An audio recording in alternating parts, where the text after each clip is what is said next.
জিনিস সত্য, নবী সাল্লাল্লাহু আলাইহি ওয়াসাল্লাম বলেছেন ইন্না আইনাল হক, চোখের নজর সত্য। নবী করিম সাল্লাল্লাহু আলাইহি ওয়াসাল্লাম বলেছেন চোখের বদনজর সত্য। এই যে আমরা বলি ফেসবুকে এত বেশি ছবি দিয়েন না ভাই, ছবি তুলেন না, ছবি তুলেন না, বারবার যে বলি নিষেধ করি, কারণ কি জানেন? একটাই কারণ, বিকজ চোখ লাগাটা সত্য।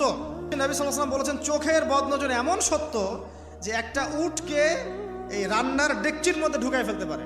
একজন সাহাবী গোসল করছিলেন, গোসল, এটা হাদিসে সহিহ, এই আলেম ওলামা যারা আছেন তারা জানেন যে এই হাদিসে সহিহ। একজন সাহাবী গোসল করছেন, তার গায়ের চামড়াটা খুব সুন্দর ছিল, একদম স্কিনটা অনেক সুন্দর থাকে না এমন কিছু মানুষ। আচ্ছা, এখন আরেকজন সাহাবী এই গোসল দেখছেন দূর থেকে, দেখে বলছেন যে কি চমৎকার তার শরীরের রংটা, যেন কুমারী নারীর মতো, অনেকটা এমন একটা কথা তিনি বলেছিলেন। সাথে সাথে এই সাহাবী অজ্ঞান হয়ে পড়ে গেছে। কোন সাহাবী? যিনি গোসল করছিলেন।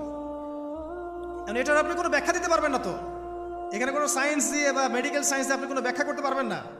একটা ব্যাখ্যা দিতে পারেন, কিন্তু কেন সেটা হলো সেটা আপনি অ্যান্সার খুঁজে পাবেন না। তো নবী সাল্লাল্লাহু আলাইহি ওয়াসাল্লামের কাছে নিয়ে যাওয়া হলো তাকে। তিনি বললেন যে এই ব্যক্তির ব্যাপারে কি কেউ ভালো মন্দ কিছু বলেছিল? তখন একজন সাহাবী বললেন হ্যাঁ, অমুকে বলেছে এর স্কিনটা অনেক সুন্দর, ওকে ডেকে নিয়ে আসো। ওকে ডেকে আনা হলো। ডেকে আনার পর নবীজি তাকে অনেক শাসালেন, তোমরা তোমাদের ভাইদেরকে কি মেরে ফেলতে চাও? তখন এই সাহাবী তো অবাক, আমি আবার কখন মারতে চাইলাম ইয়া রাসূলুল্লাহ? আমি তো মারতে চাই নাই, আমি তো খালি বলেছি যে তার গায়ের রংটা অনেক সুন্দর। তখন তিনি বললেন কেন তুমি সুবহানাল্লাহ বললে না, কেন তুমি মাশাআল্লাহ বললে না? যখন মাশাআল্লাহ বলবেন, সুবহানাল্লাহ বলবেন, নজরটা লাগবে না। আর যখন আপনি মাশাআল্লাহ বলবেন না, সুবহানাল্লাহ বলবেন না, দেখবেন নজর লেগে গেছে।